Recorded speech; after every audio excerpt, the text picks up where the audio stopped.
Hey, this is Brett the Hitman Hart, the best there is, best there was, and the best there ever will be. And you're listening to the Smacked Raw podcast.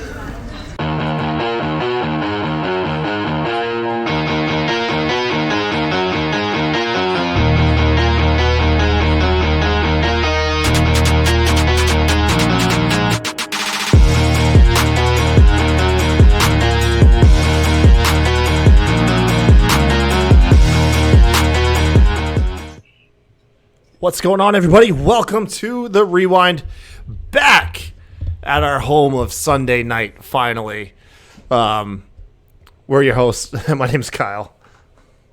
I am still reigning, defending brains of the Smacked Raw podcast Rewind, as I took another L. Gave him another L as far as our brains go and our wrestling knowledge. We tied, bro. No. We tied, homie. Yours off. No, we tied. No, we did not tie. They took your points away, remember? No, I don't remember. I remember us tying. No. Yeah, so we just either way, it was not a good showing for the Smacked Raw crew on Wrestling Jeopardy over on Perched on the Top Rope's 100th episode. RN and I, we participated over there, and it really was just the Justin show. From Perched, the kid just I We're say about as ass as it gets. Yeah, it's almost like we don't even watch wrestling. You would swear that. I don't get it, man. Trivia's never been our strongest. I mean, trivia. No. I'm okay with trivia. Just don't put the difficulty like on the expert. You know what I mean? Just put it on like mediocre and stuff. Like I said, if you had asked me questions like, "What WWE produced show airs live Eastern at 8 p.m. on Friday nights?" I clearly would have known that was SmackDown. I would have got points. Okay. Did not have that. It was it was terrible. It was terrible on our half. Not a good show. It was an awesome show. Had a good time. I mean, I love being on with the guys over there at Perch. But it was a terrible showing for us as a channel and show. As a unit, yeah. Oh, man. It was awesome, though. It was fun. Hey, listen, you guys, if you're not familiar, this is the Rewind. We, RN and I usually shoot the shit like once a week. We'll talk about stuff that's going on in and outside the wrestling ring, usually pertaining to WWE and AEW. This week, the subject matter is going to change. We're going to carry on the theme of last week, where, of course, we covered 10 wrestlers that we thought would flourish under Triple H. And this week is the opposite side of that coin. 10 wrestlers that will fail. That's more or less for the clickbait. This is just people that we think that have a certain spot within the company, and the only direction is unfortunately down under the Triple H regime. And so we're gonna go through those people here in a little bit. However, though, if you guys are wondering, when you can watch this show and everything, we're live Sunday nights, 9 p.m.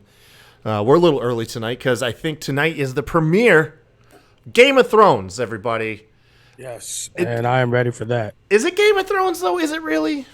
Yeah, it's like a prequel to the original series. But, I mean, is it going to be like all the betrayal, the fight for the throne, the incest? Oh, yeah, it's literally, that's what this is about. It's literally going to be a war for the throne.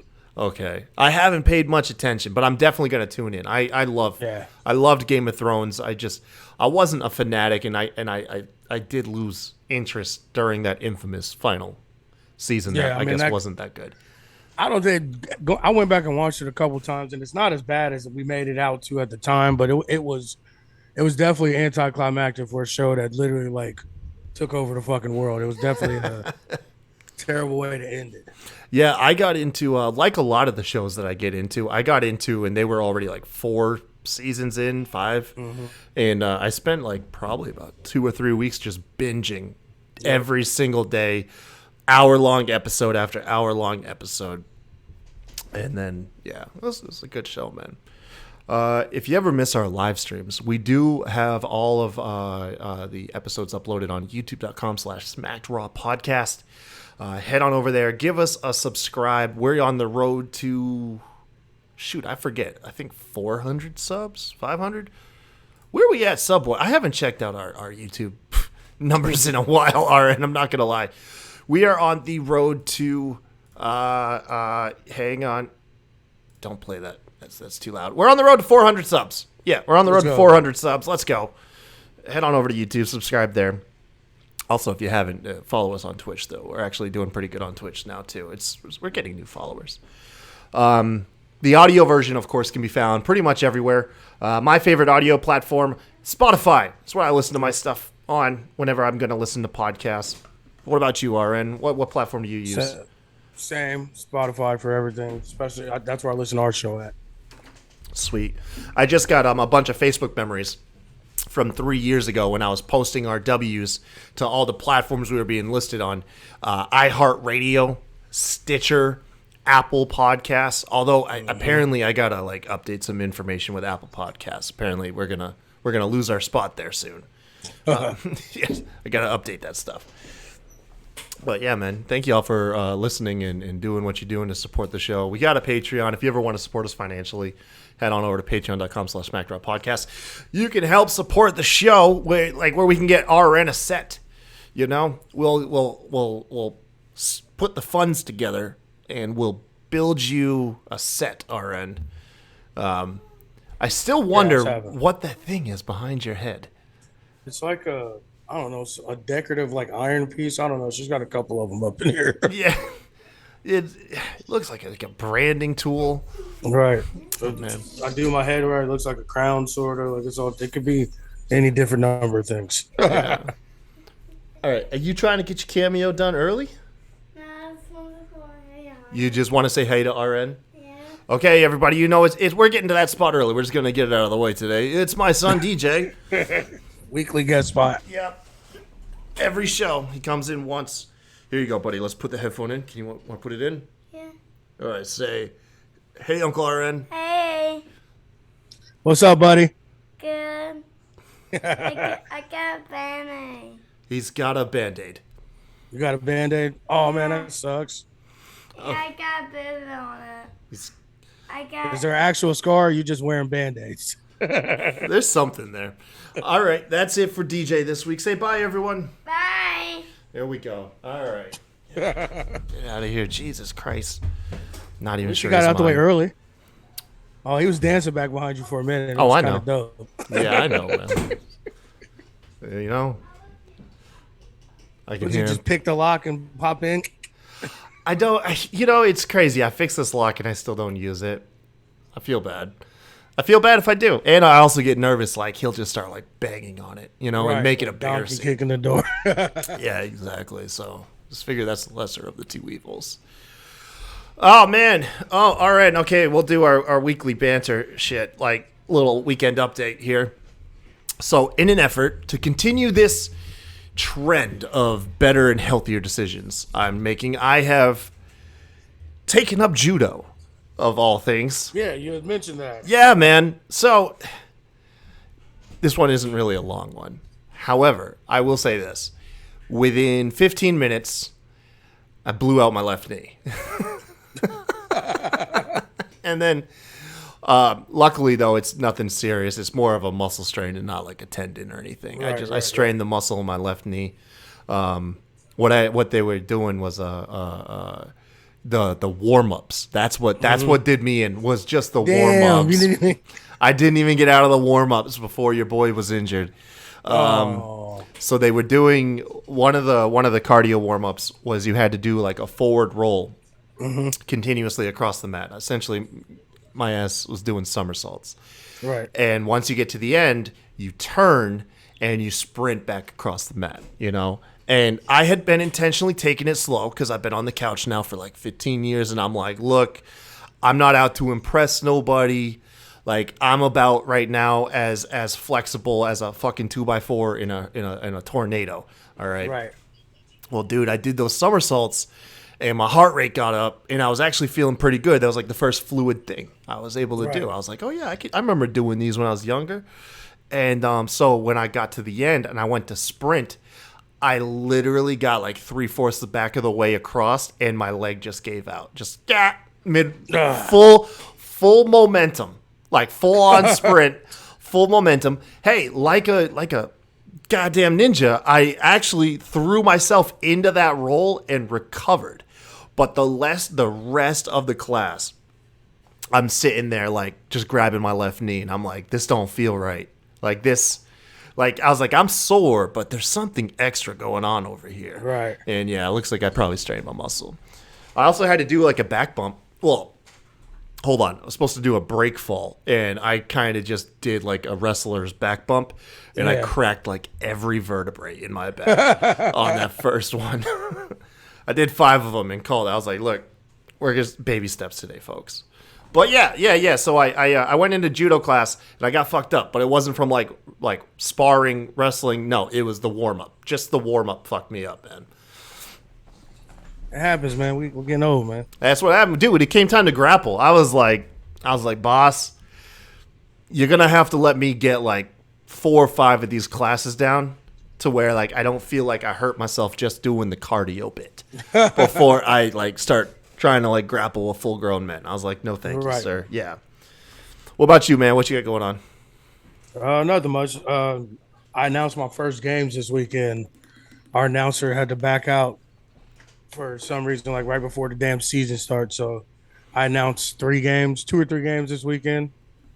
Was this like an impromptu thing, like something you weren't prepping to do? Hell no. They said it might happen, but it was like, well, don't worry about it. You probably won't. And then when I got there, I saw my head of the program Friday at my son's game. He was like, yeah, we didn't find anybody, so be there at 9 o'clock because you have to announce the first game. I'm like, okay. Damn, man. Well, how'd you do? Oh, it was dope. I mean, clearly, just it's having a mic in my face is not something that intimidates me. So yeah, it looks like we get a little bit of practice in. Right, just a little bit, yeah. So it wasn't that bad. My girlfriend was my spotter for me because clearly I'm blind as a fucking bat. And then one of the teams, they had the jerseys were dope, but they were like, you could not see the number. The number was literally like blended into. Oh, so I'm like, I was like tackled by a Springfield player. That's all. Like I couldn't tell. Just like a generic EA video game. Not even that. Like they were actually legit dope jerseys. Like but they were like faded camo. Like they faded from one camouflage to like a solid color. Yeah. But like how they did the numbers, like they didn't like the numbers should have been white or something filled in. They just had it outlined, so like you couldn't see it. I'm like, I'm up in like a booth or whatever, and like I couldn't make out. Every number looked like 0 or 9. Oh shoot. Well, good luck with the rest of the season. I hope I don't have to do it the rest of the season, but yeah, we'll see. We'll see, man. All right, man. So this, let's go ahead and get to this week's subject matter. It's probably going to be a shorter show because I think all we're really covering. I don't recall anything crazy happening too much right now in wrestling. And if something comes to mind in the chat, by all the means, you guys fill us in. We'll go ahead and give our thoughts on it. But today we're going to be covering the 10 wrestlers who will fail under Triple H's regime. And like I said, this is more or less just like I said, this isn't so much that like people that are doomed. It's just they've got themselves to a certain point in the card under Vince McMahon, and we believe that they are at that threshold, and pretty much the only direction is down. So with that being said, there's a couple exceptions from here. Me and RN kind of, the way that we're kind of doing these lists right now is we both come up with our own list. The ones that we both agree with on each list automatically make it on, and then I kind of split it up. So a couple of the other names that didn't make the list, Shanky, Nikki Ash, Lacey Evans, and Mace. The reason why I omitted them from the list is I feel like they're already where they're at, and there is like nowhere else to fall except for maybe like leaving the company. Nikki Ash, I don't think that is actually... I'm not saying that the performer, Nikki Cross won't thrive. I think the character Nikki Ash isn't going to go anywhere. And actually, I'm hoping Nikki Cross might get like a character reinvention, and that character. And we keep forgetting where she came up from and blew up from was under Triple H. Exactly. And she was fantastic too. Literally. Fantastic. Her and Asuka took place in the first, don't let WWE lie to you. They were They were the first last woman standing match, and they tore it down on NXT. It was a fantastic match. Alison says, before we kick off the official list, here's some of her list. It's Theory and Brock. And then, of course, all of 2.0, she says. Don't worry, a couple 2.0 names do make it onto this list. But with that said, let's kick it off. These are in no particular order, by the way. Right. The first name, one that both RN and I agree on, Ezekiel. Number 10 is Ezekiel. I personally have him on here, not, once again, kind of like what I just said with Nikki Ash, not the performers sealing his hit, but the character. The character Ezekiel was always meant to be this running joke. I think Stopgap. Yeah. I believe that joke has kind of played itself out. I'm believing that when he got written off television on Raw, and then we got the fantastic Photoshop of Zeke visited by his family in the hospital last week, where it's, of course, just himself photoshopped and all of his family members. I believe that's the pinnacle of the joke. Right. I feel like that should be it. He should now be off television forever, maybe, and will come back as Elias. So that's my reasoning behind Ezekiel falling. Do you see it any different, RN, or are you kind of on the same page? No, I'm on the same page. This is one of the ones we both picked, and mine is because of both the wrestler and both gimmicks, really. Because if you remember, Elias never really got over on NXT. Like, it wasn't really working in NXT. It didn't go over until he made it to the main roster, and he was on NXT with Triple H. So that's why I just don't see it. So like because I'm saying Elias, I think will actually do good on main under Triple H. Are you saying you don't see Elias doing good? He'll kind of have the same run as the NXT, or? I think it's kind of 50-50 for me, because I mean the walk with Elias shit was over. Like, I mean, even with him being a heel, it was still over. But one of the most like I said, prolonged boos from any crowd was him and Kevin Owens. Yeah. Forget what city they were in, but just like any other city promo where they diss the sports team, but that city just booed him comically forever. RN, kick us off with our next choice. Next choice is going to be Almost, and this is one of the ones we both chose as well. Mm-hmm. To me, it's just like, I don't know. I don't think he's ready. I didn't think he was ready from the beginning.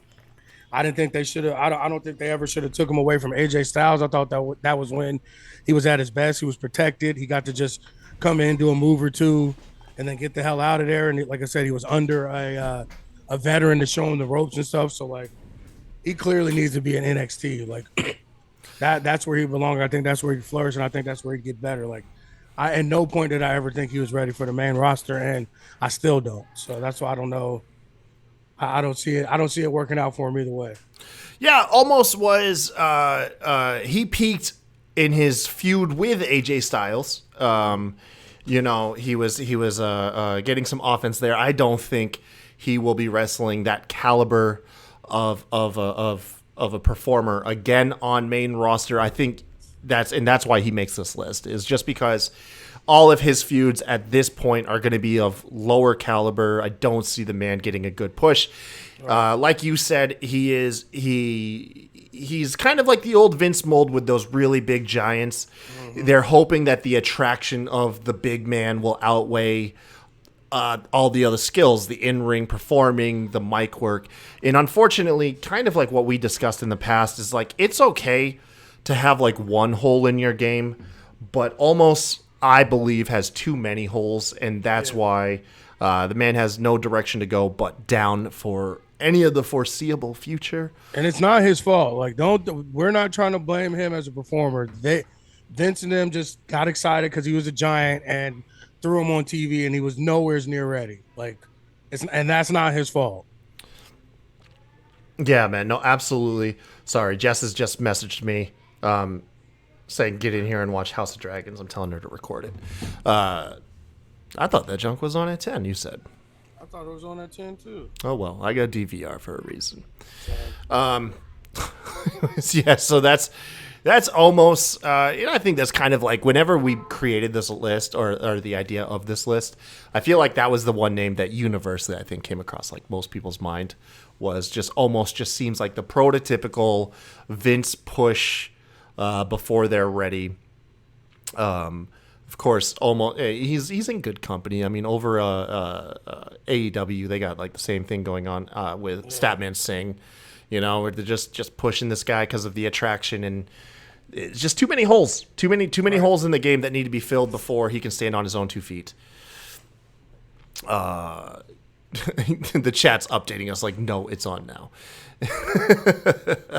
Yeah, we know that. Yep, yeah, we know now. Next up, Von Wagner. Kind of insert this into the almost category. I will say, I'm not the biggest watcher of NXT 2.0, but when I do tune in, and I also listen to what my peers and my friends are talking, there is this lurch looking fella named Von Wagner that comes around, and I'm not gonna lie, he seems like one of the most generic big men.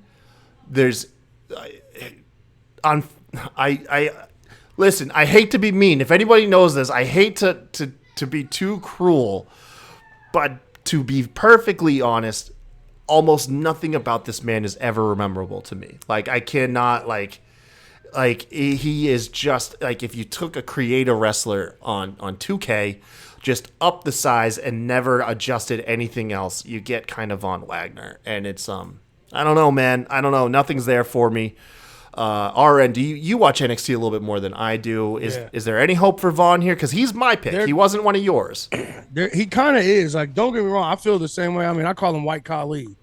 So, like, I mean, I'm right there with you. But he's been recently they teamed him up with Robert Stone, and they've actually made a good pairing together because Robert Stone can talk a little bit better and can kind of get him over. And he's had like another he's had like a kind of edge to it. He's got a feud with Solo Sikoa, and they've been beating the shit out of each other for like the past 3 weeks. So like something's there now. Like, you can kind of see once they switched direction on and gave him a mouthpiece and made him look a little bit better and shined him up a little bit better. But I kind of agree with you. Like, he's never done it for me. Like, I always thought he was, like you said, plain vanilla, like White Khali. Like, no, like type of nothing about him is extraordinary except the fact he's huge.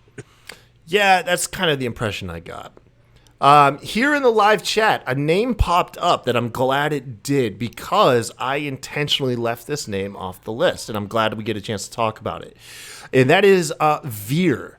So when I looked at this list, Veer initially came to mind, but then I looked at this man's social media, and then I also looked at his presentation. Veer is he has a very distinct look to himself. Yeah. I think if all he needs is a slight tweak to his look, because would you agree? Is he the prototypical? He's a heel because he's foreign right now. Yeah, that's pretty absolutely. much it, right? It's the ethical. It's the, you know what I'm saying? It doesn't make any sense to me. Like, and my thing was, like, the other guy that he was in with, I think that gimmick would have been better on him because he really is huge, but he actually has a personality, and he actually is, I don't want to say thriving, but anytime he is put on the screen on NXT, like, he's decent on the mic, and he's just fucking huge. But Veer, I mean, like, I hate these, like, old school ethnic villains because they're foreign. Yeah. So he's a bad guy. Like, he's like, I'm not from America, so boo me. Right, because exactly. Otherwise, there's nothing else that Veer has done. I mean, he's been relentless in he's taken his beatdowns too far, but the man hasn't had any like. I feel like they should have left him with the Mysterios a little bit longer. They kicked it off and sent them straight to Judgment Day, so we really didn't get to see. But I don't know. Like, I was never interested. I mean, and not the fact that we literally, as a joke on this show, Veer is coming for about a year and a half. Yeah. But see, that all kind of plays into it. Veer has actually managed to slightly capture people. You know what I mean? And I think it's just tweaking. Like, it's shown that you can get people interested in him. Like, you can get them kind of big Umaga to me, so that's why it's just like. And Umaga at one point was pretty dope. All right. So that's the reason why Veer is omitted, because I do believe that it's not a given. It's not a given, but I actually believe with the right tweaking, Veer's actually, I think, going to be a pretty big deal. Like, I think Veer might, and I'm going to go ahead and put me on record saying this, I think Veer will end up being what they wanted Jinder Mahal to be. I really do. Put me on the record. Can't wait to fast forward this clip a year down the road, and I'm probably fucking way off. But yeah, Veer will be what they intended Jinder Mahal to be. I like the standing out there, putting your neck out there for that. That's a bold statement. So. Yeah, so it's my hot take. All right, RN, you got the next one. Mine's just Ridge Holland. Kind of same thing with like Von Wagner. Like, I did have high hopes for him when he was originally supposed to be in that group. When they were going against the UE, and then he blew both his damn knees out in his debut. God. So disgusting. Yeah, it was terrible. And like I said, I don't know. He's just like generic Sheamus to me. Like, you know what I'm saying? So like, I don't know. I just don't see it. I never have. Like, he's a huge guy, and I get that, but like, he never really like did it for me.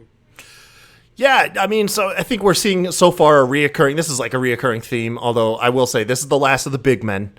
That we could use up the as far as that will not flourish under Triple H. Right. Ridge Holland, of course. Big man. That's another thing too. He's not even that big. He's maybe like 6'1", 6'2". You know what I'm saying? Like, Sheamus towers over him, so he can't be that damn big. Yeah. So Ridge Holland, of course, is the least interesting member of Fight Night. I forget what they're called. Let's just call him Fight Night. The trio of Sheamus, Butch, and then of course you have Ridge Holland in here. Ridge Holland's got a solid look to him. Like, he's like a good henchman look. He's got a great build, but Sheamus is kind of fills that. Where Sheamus has like a more distinct look with the red hair and the beard. There's something physically that stands out about Sheamus, and then of course there's miles between Ridge and Sheamus when it comes to the mic work. So right now, Ridge unfortunately is the least interesting member in his own faction, or in the faction that he's a part of. And I absolutely agree. Also, another prediction. I'm just going to be dropping predictions today. I believe at Clash at the Castle, we're gonna get the return of Pete Dunne. Like, I think the name Butch is gone, and we're gonna get the return of Pete Dunne. I'm going on record in saying that they're gonna use Clash of the Castle to be one of the most fan appeasing, fan friendly, fan service. There we go, fan service shows for the UK audience, and I believe that'll be the re-debut of Pete Dunne. I hope you are correct. Yeah, because I think what he'll do is he'll play a part into helping Sheamus beat Gunther. I maybe, but who knows? We'll see. Noob mentions that I'm going back to Ridge, that potentially the injury that was a complete mistake and it happens, but unfortunately he is the guy that is partially responsible for breaking Big E's neck. That may have also slowed people's roll on pushing him. I didn't want to use that against him. I honestly forgot about it. Yeah, but it could play a factor. I mean, it really could. It could play a factor, man. Look at what happened with Mr. Kennedy. They had big plans for Mr. Kennedy until Randy Orton said Mr. Kennedy was responsible for hurting his shoulder, and then that was a wrap, dude. Hurt the wrong person. Next up for me, Joe Gacy. Oh, man. The Wish.com Bray Wyatt. Insert the jokes there. Dude, I ain't going to lie to you.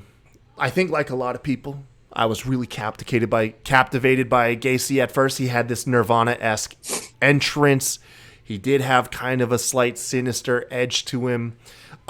He had Parker Bordeaux as one of his henchmen, and that's kind of where things started to get weird, because then you brought out another guy that had some hype behind him, but then you kind of like completely altered that guy, and then in turn the confidence in Gacy's direction has just dwindled.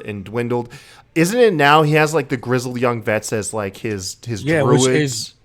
pissed me the fuck off. Yeah. Like, are you kidding me? Like, they are literally one of the top teams in all of wrestling, not just WWE or NXT. And now they like henchmen. Like, I don't. That was one of the things that pissed me off. And I'm actually a little bit higher on Gacy than you are. But yeah, like after he lost Parker Bordeaux, and then he had them coming out and Strauss, which I don't even think was the Grizzled Young Vets. I think they didn't know what they were going to do with it, and it was just some randos or whatever in the Like Retribution. carbs. But exactly, so it's like I don't know. Like I'm kind of there with you, but not at the same time because I do see potential in him. I do see more so some Kevin Owens in him, especially like if you saw some of his work on the indie scene, and they actually kind of even look alike physically too. But and they're bigger guys but have athleticism. So like I feel like he has the chance, and like you said, this was working. Like I don't know why they tweaked it or changed it, but it was really working and getting over. So, but again, that could have been when just everything falling apart with backstage and with everything. So I don't know. Like I said, he wasn't on my list, but like I could see why it would be, but also not at the same time. Yeah. There is, like I said, RN and I came up with two separate lists, and we're kind of, like I said, I kind of merge them.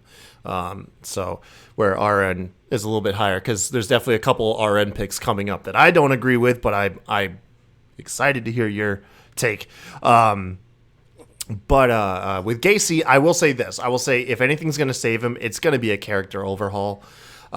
He's if he gets on main, people, I strongly believe if he goes to main anytime soon with the current gimmick he has, people will chant Bray Wyatt to jeer him, just like people chanted Goldberg to jeer Ryback. The character treads too close to what they were doing with Bray, but he's not nearly as good as Bray was at portraying that character. So that character they've currently got, that is what I believe hit its ceiling. Will the performer go any higher? We'll have to wait and see. But yeah, that current character of Joe Gacy, I think, is one of the most dead-in-the-water characters out of all the names that we've gone over today. RN, your next pick. Mine is Ronda Rousey. Ronda Rousey. Oh, shit. Okay, hot take here. Not really a hot take. It's like I think that the original plans for her and everything and how they used her, I think they did good the first time around. But this time, she's just been kind of lackluster.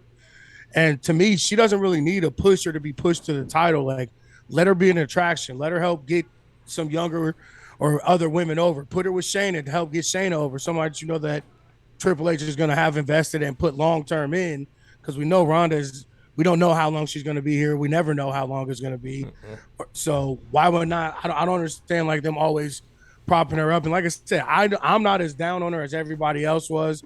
I just think this run, it just didn't have anything.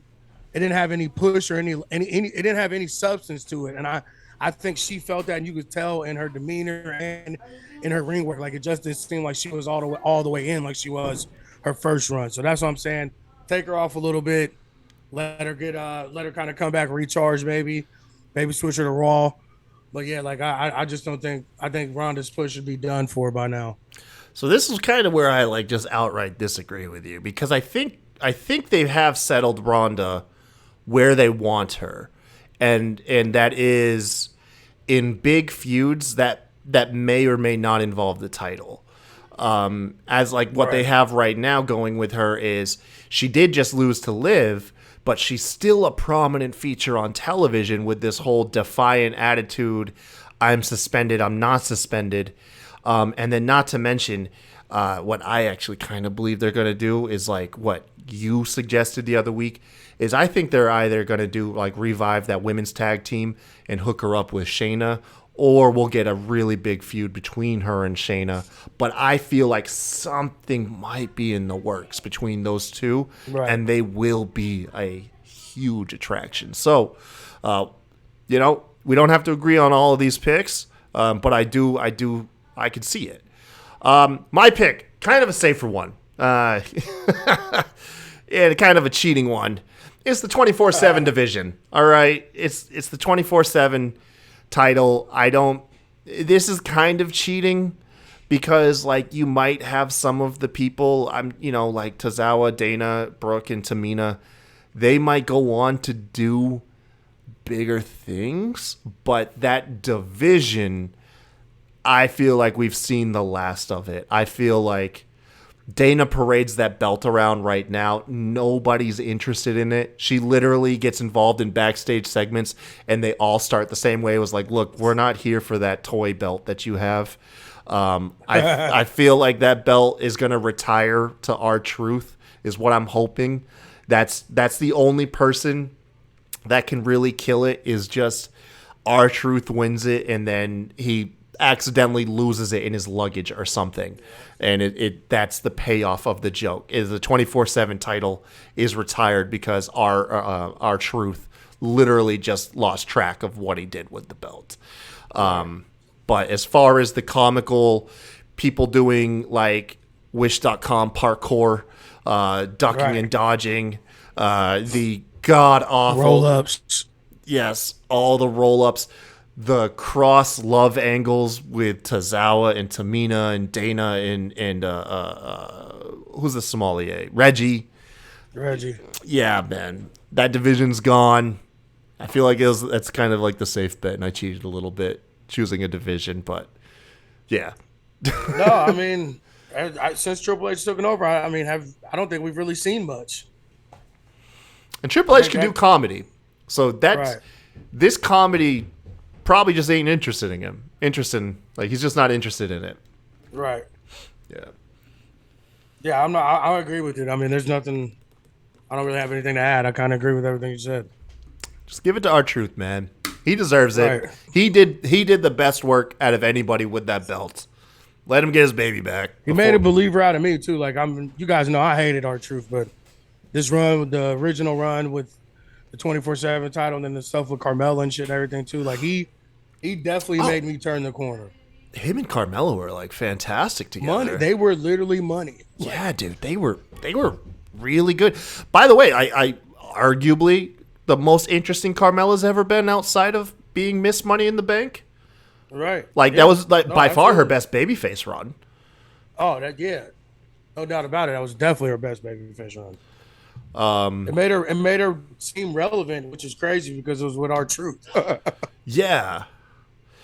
Noob is in the chat. He says his pick is Charlotte. Oh, she came across my desk too. I was wondering if I should pick her or not, and ultimately I did leave her off the list. That's low hanging fruit.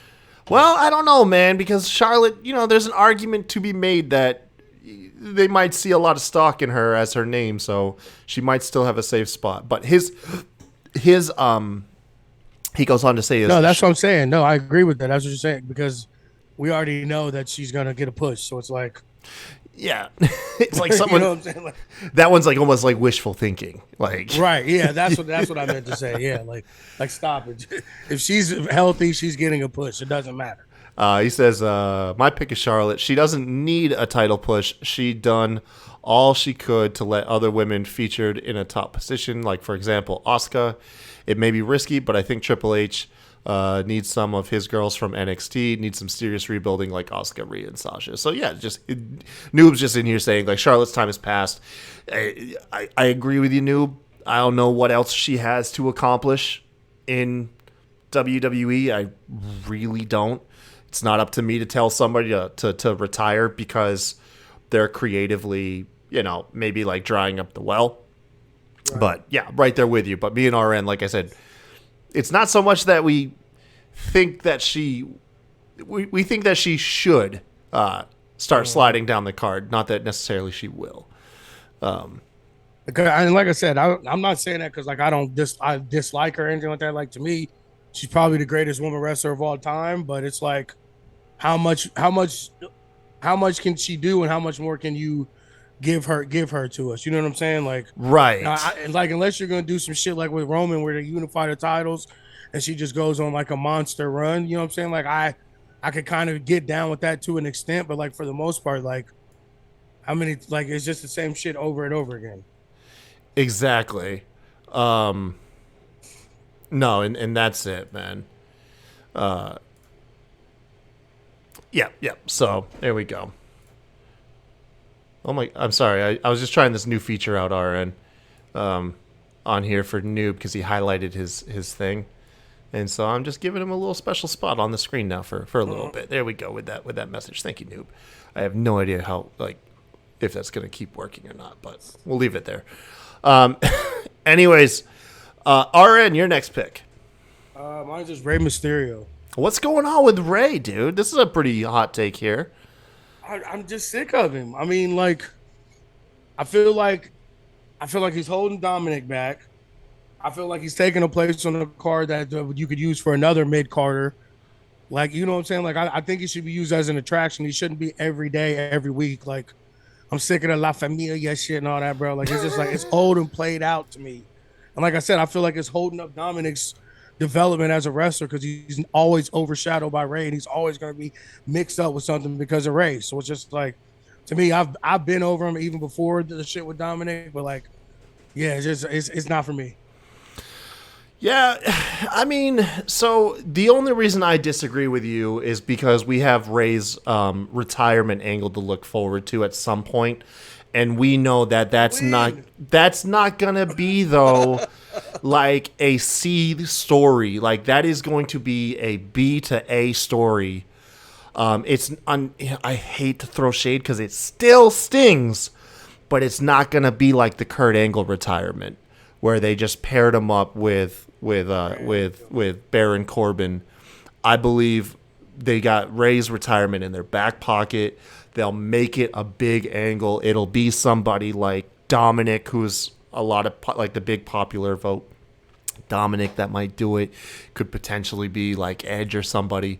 But that's kind of the only reason. If it wasn't for the fact that I think they're gonna play up Rey's retirement at some point, I actually would agree with you pretty strongly that he has nothing left to do except split up with his son at some point in the near future, or give him a real damn push and put him somewhere with a U.S. title or something but him just languishing down in at the upper mid card level, he's taking away a spot from somebody else that could be using it. Because I mean, they act like he's a main event player, they treat him like he's a main event player, but he's never in the main event. So it's what's the point? That is very true, though. It is very true that they oftentimes have been spinning their wheels with Rey. It's very much so. It almost just feels like Rey is that vehicle to help train Dominic. Where we originally wanted it actually to be Seth, back when Seth was doing that. I forget. Monday Night Messiah. Yeah. The Monday Night Messiah. It really looks like they gave that role to Rey, and they're just having Dominic, instead of going to places like OVW or NXT, he's just getting all this training under Rey, and yeah, I mean, so I think he was doing anyway. But like I said, even with that, he can still get the training and have them feud or be something else. You know what I'm saying? I just feel like Dominic's never gonna get the love, especially because the universe is so fickle and will turn on you at the drop of a fucking dime. Because at this time last year, we were all saying Dominic's got the chance to be the MVP and to be a main event player. Now everyone is down on him. So it's and I think a lot of it is he's next to his dad and these meaningless tag team feuds. I mean, yeah, they did win the tag titles, but it was quick. Almost you can't even remember it. So it's just you know what I'm saying? I feel like he's always going to be overshadowed by his dad. Yeah, exactly. I think you're spot on with that. I do. As much as I like seeing them together, they, like I said, the only thing left for him creative wise is to finally split them up at this point. Right. It does not feel like it is doing Dominic any good. And of course that also means what's left for Rey. My last pick. Oh, this hurts the soul. This hurts me because it's He's my GOAT of professional wrestling. But I say it's actually going to be The Miz. I say The Miz, nowhere but down from here, man. I feel like I've had to come to terms. I had to sit there at RN and take a hard look at Miz TV and say maybe they're not trying to angle for that intercontinental GOAT status with The Miz. Maybe they're not trying to have him tie Chris Jericho's title reigns record or beat the current total combined days with the Intercontinental Championship. Right. And if they're not doing that, what are they doing with him? And what they're doing with him is they're using him as the celebrity circuit. Bad Bunny coming in, of course, Logan Paul. Bad Bunny did feud with Miz, right? Mm-hmm. I'm remembering that correctly, right? Okay, good. Yeah, it was him and John Morrison. Yeah.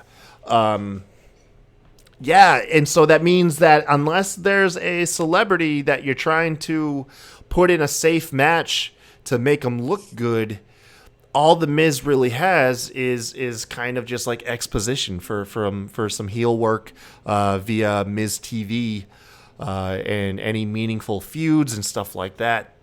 Probably aren't heading this way, and he's working his way more into a promotional vehicle for WWE, the company, instead of growing the Miz brand and making his character move up the ranks, whether it be for like the Intercontinental title, like I mentioned, US title, or some actual like meaningful feuds like he had back in, I think, 2016 with Dolph Ziggler, which to this day is one of the best feuds in WWE in the last like 10 years, I think. But yeah, so I wholeheartedly disagree. You disagree with me? Oh shit! Thank God. I disagree with you, and it's mainly because of your ass fucking stuffing Miz down my throat all these years and finally turned me on. But it's because the thing is with me, it's like we always feel like this, like, oh, he's languishing in the mid card, blah blah blah blah. Then the next thing you fucking know, he's the champ. He's a world champ. Like, he was the world champ a year ago, right? Right, and that's literally almost to the day. They love. Miz is too much a bigger part of their company outside of the ring and inside of the ring. Like, he's always going to be ready for a push, and he's always there breaking clap in case of emergency. Like you said, for the celebrities and shit and everything. Like, Miz is always going to be languishing around the top and ready to go main event at any second. They can drop him down to the lower mid card, mid card, upper mid card. It doesn't fucking matter. Like, he's their utility player. He's whatever they need him to be. So, like, yeah, I totally disagree with this because he always goes through these like slumps or whatever where he's just kind of languishing with some bullshit or a feud that literally means nothing, and then like you said, like we just pop up now. Literally a year ago, he was a fucking world champ. So it's like yeah, I can't. I wholeheartedly disagree with that one with you. And that's the first one I've really like. All of yours, I could have gone either way. With this one, I 100% disagree. Hey, you know what? I've never been happier to have someone disagree with me too, man, because that gives me hope. It gives me hope for my goat. Oh, because I was almost completely out on this because of the shit with the privileged conversation he had with Big E and Kofi and all them, and then just in general, like I always felt like he was a mini Roman Reigns, that they were shoving him down our throats. But then with the Miz and stuff, and then just seeing him doing different interviews and everything, and seeing like how much they depend on him, like that kind of changed my mind on him, being that he's their fucking workhorse. Like, he may not be the workhorse in the ring, but he's their chosen one, like you said, to take care of celebrities. And now with Cena gone, he's their number one guy when they need to be on Good Morning America, or he was just on fucking Watch What Happens Live. I was watching with my girlfriend. He was on Watch What Happens Live with Andy Cohen on Bravo a couple weeks ago. Like I said, like he's fucking like he's their media guy. So it's like you can't ever say that he's down or you know what I'm saying, or like falling down, because it's never gonna happen. Like even when he's 50, he's still gonna be doing some feuds with some young rapper, R&B artist that wants to be a wrestler and shit. Like, it's just like I said, he's just, and it's you're the motherfucker that turned me to thinking this way. I love it. So yeah, no, like I said, I 100% disagree. Miz is their off the field MVP every year. Awesome, man. No, that's great to hear. All right, dude. And like I said, I've never been more happy to have someone disagree with me. I'll take it, man. RN, go ahead, take us home with our final pick for the last WWE wrestler that will fail under Triple H. It's not just Triple H. It'll be it's Naomi. I just think that they. Naomi. I just don't think she has it. Like, I do respect her a hell of a lot more doing what she did with Sasha, because Sasha's a top star, can go fucking anywhere and be fine, and probably never have to wrestle again and be fine. But don't get me wrong, I know she'd probably get picked up anywhere too, but it's just like, I don't know. I just always been waiting on her to turn the corner as far as like her charisma and mic skills and everything. And like, what? We're 15 years in, 10, 15 years in, and she's still the same. Like, she's still terrible on the mic. She's still kind of whack. Like, I think the only way they could save it is putting her with the bloodline, and they've teased it, but then nothing happened with her. Like, I just don't see I don't know. I don't see her thriving under Triple H. I don't see her really thriving under anybody. And it's because of her. Like, I'm sorry. It's just she's dope in the ring. I mean, she's a hell of an athlete, but it's just like if you don't have any type of charisma or mic skills, it like you're worse off. You can be a terrible wrestler and be dope on the mic. You can't be a dope wrestler and be shit on the mic. Insert Ricochet and Cedric Alexander. I got a question for you.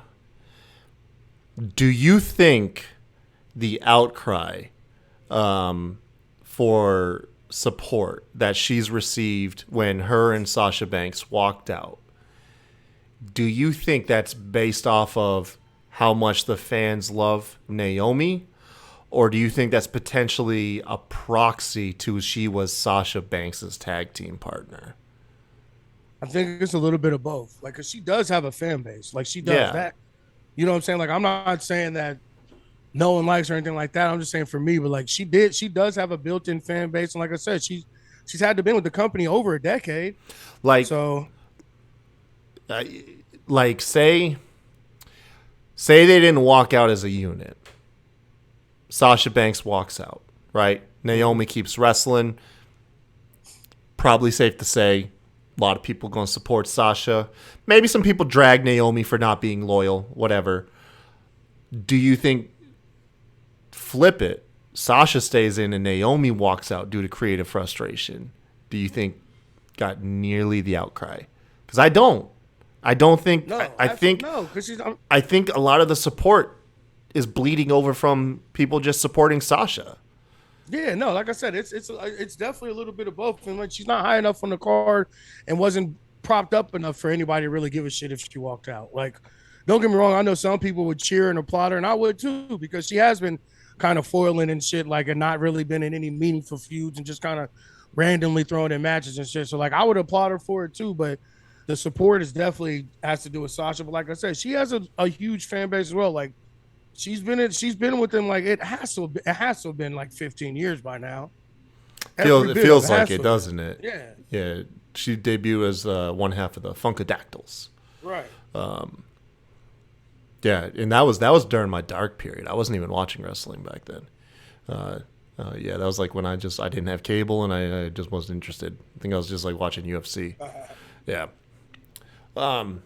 Yeah, man. No, I agree with you. I think that if Naomi comes back, I don't think I feel like 10 years.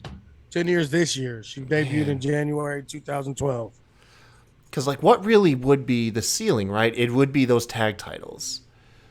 I don't think she's, you know what I mean? I think we're not getting another Naomi wins because she won the women's title at WrestleMania in front of her home crowd, right, in Florida. I think so, yeah. Yeah, we're not getting another one of those probably with her. Yeah, man, I gotta say, that's a spicy one. That's a spicy one, but I'll agree with you. I'll agree with you on the Naomi one. Yeah, we'll have to wait and see. But yeah, man, folks, that's our list. Let us know if you agree, if you disagree. Let us know your wrestlers that you think that just aren't destined to flourish under the Triple H banner.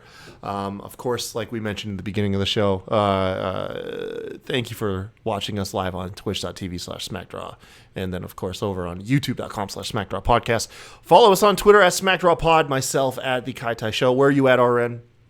Mr. 8984 on Twitter, Route 4 Kennel, and ARA8984 on IG. And follow us on YouTube as well, Mean Jelly Bean Productions. Hell yeah. Also, tune in live this Friday night at 9. I know it's during SmackDown. Throw SmackDown on in the background.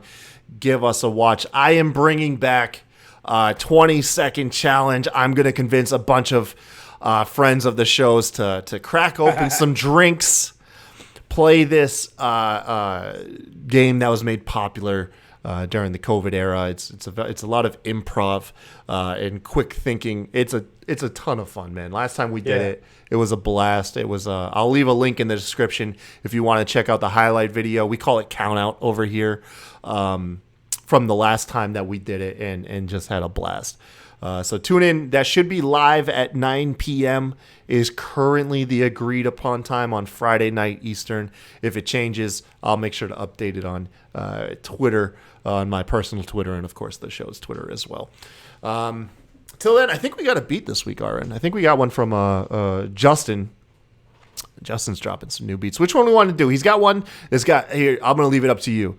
We got one that Teddy Long talks over it in the beginning, or we have a remix of Becky Lynch's intro.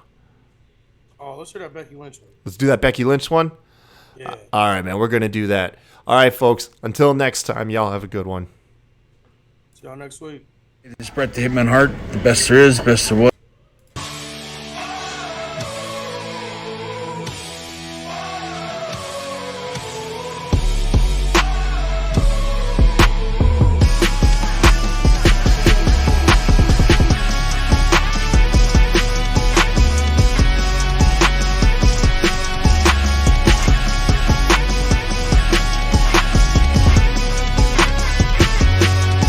This is so going to get us a copyright.